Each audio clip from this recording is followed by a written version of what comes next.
what I'd like to do is I'd like to talk to you a little bit about fear and the cost of fear and the age of fear from which we are now emerging. I would like you to feel comfortable with my doing that by letting you know that I know something about fear and anxiety. I'm a Jewish guy from New Jersey. I could worry before I could walk. Yeah, please applaud that. Thank you. But I also grew up in a time where there was something to fear. We were brought out in the hall when I was a little kid and taught how to put our coats over our heads to protect us from global thermonuclear war. Now, even my 7-year-old brain knew that that wasn't going to work. But I also knew that global thermonuclear war was something to be concerned with. And yet, despite the fact that we lived for 50 years with the threat of such a war, the response of our government and of our society was to do wonderful things.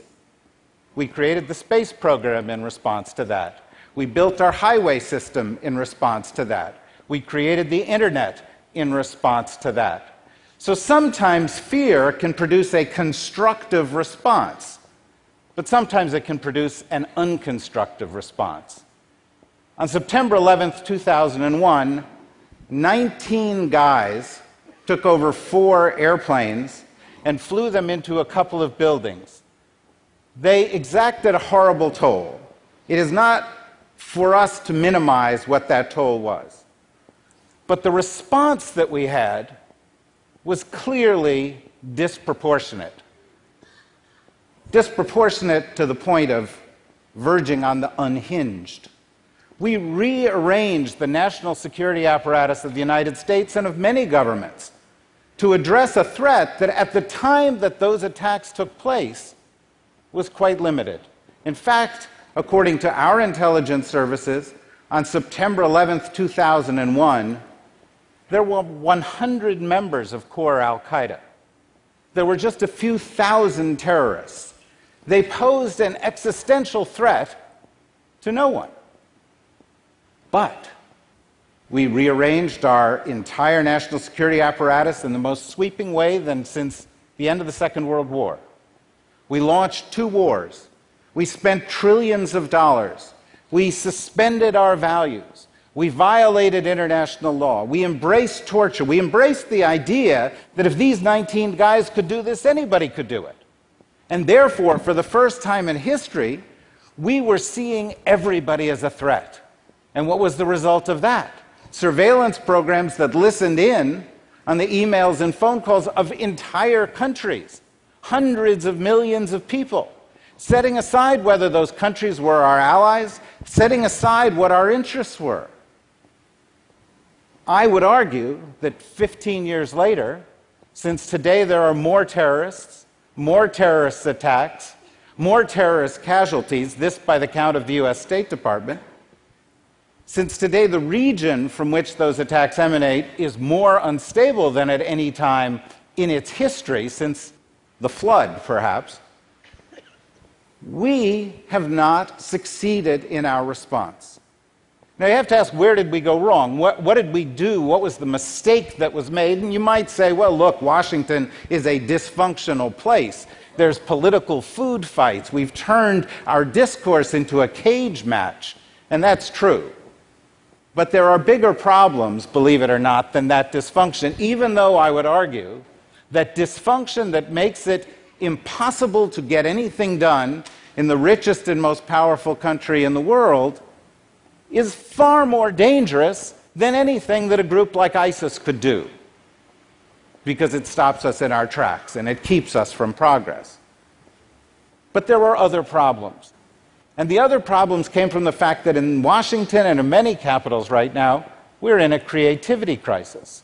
In Washington, in think tanks where people are supposed to be thinking of new ideas, you don't get bold new ideas, because if you offer up a bold new idea, not only are you attacked on Twitter, but you will not get confirmed in a government job, because we are reactive to the heightened venom of the political debate.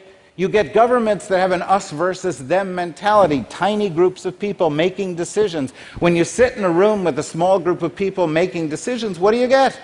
You get groupthink. Everybody has the same worldview, and any view from outside of the group is seen as a threat. That's a danger. You also have processes that become reactive to news cycles.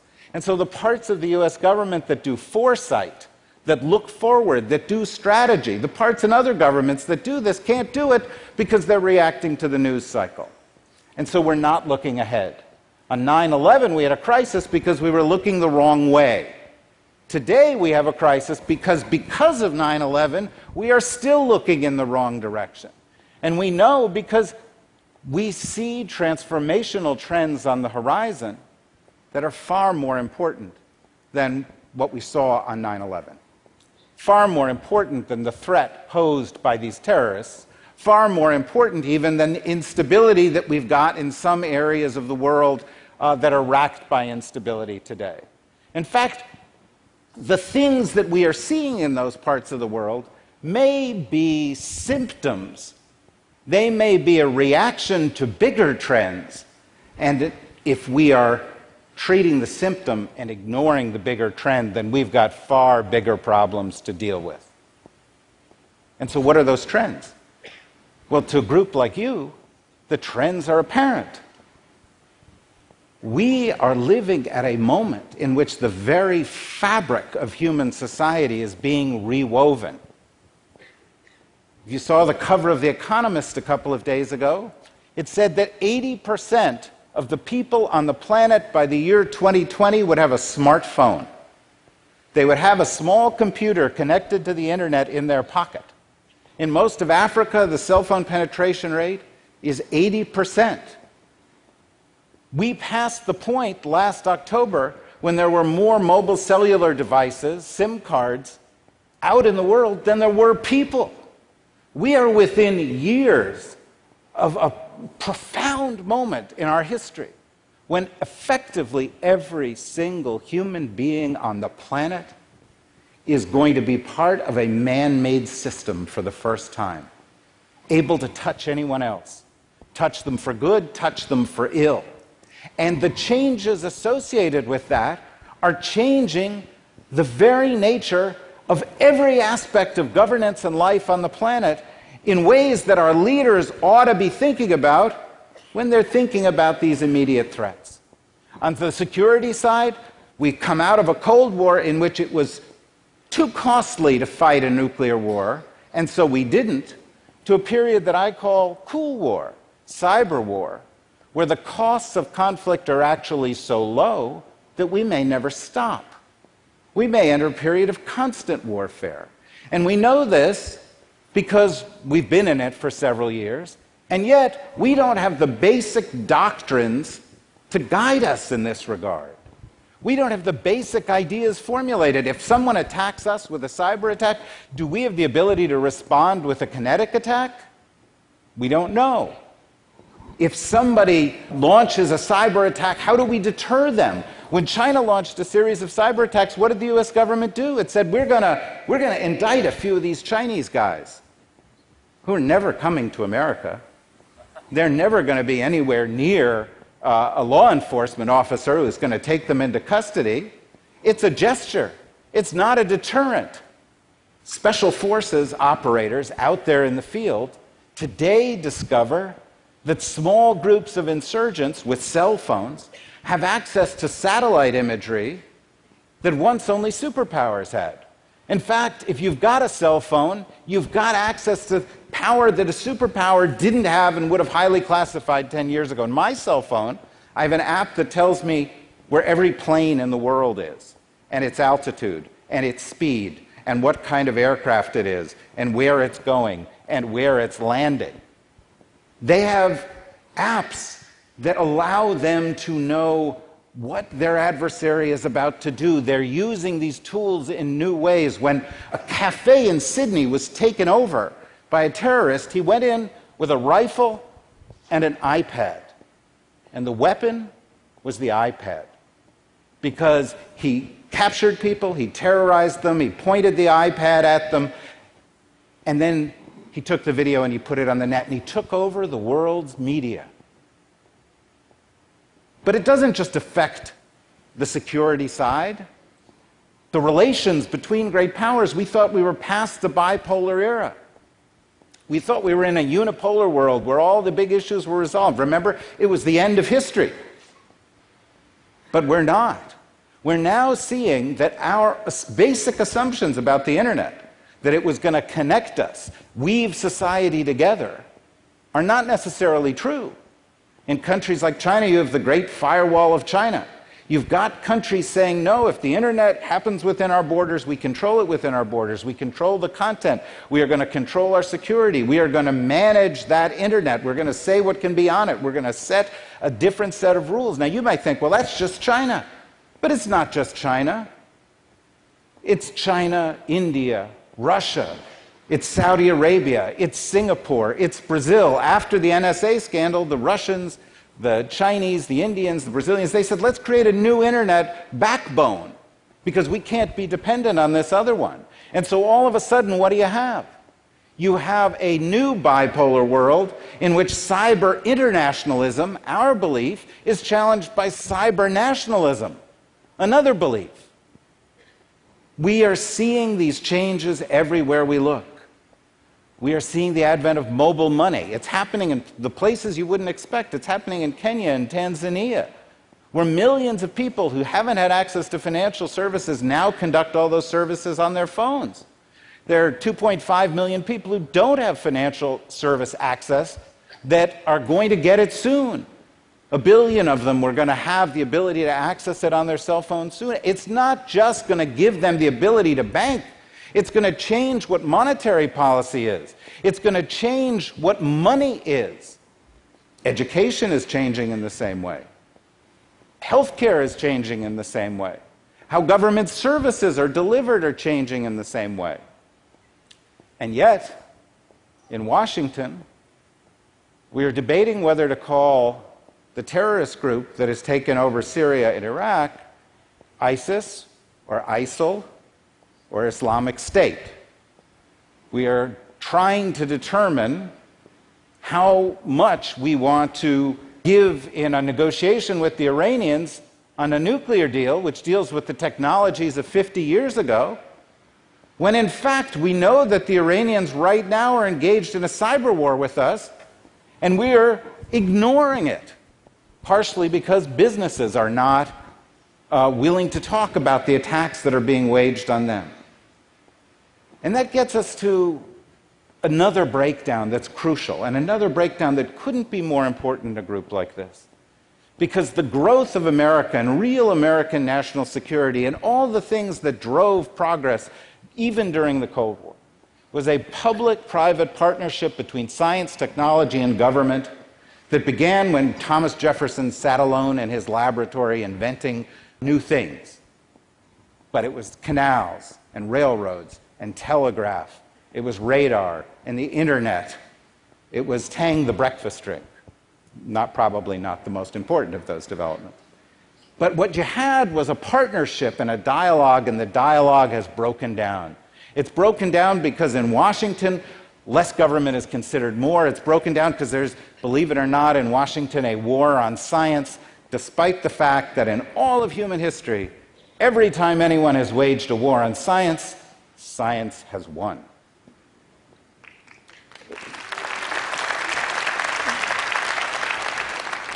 But we have a government that doesn't want to listen, that doesn't have people at the highest levels of government that understand this. In the nuclear age, when there were people in senior national security jobs, they were expected to speak throw weight. They were expected to know the lingo, the vocabulary.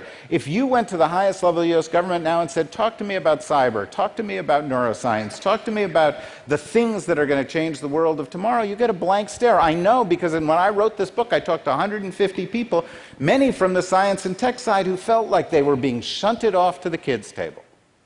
Meanwhile, on the tech side, we have lots of wonderful people creating wonderful things, but they started in garages and they didn't need the government and they don't want the government, and many of them have a political view that's somewhere between libertarian and anarchic.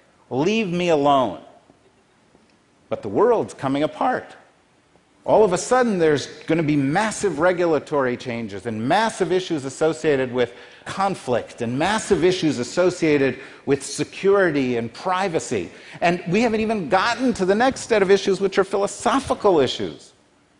If you can't vote, if you can't have a job, if you can't bank, if you can't get health care, if you can't be educated without internet access, is internet access a fundamental right that should be written into constitutions?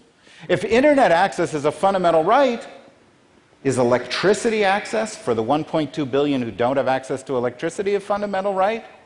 These are fundamental issues. Where are the philosophers? Where's the dialogue? And that brings me to the reason that I'm here.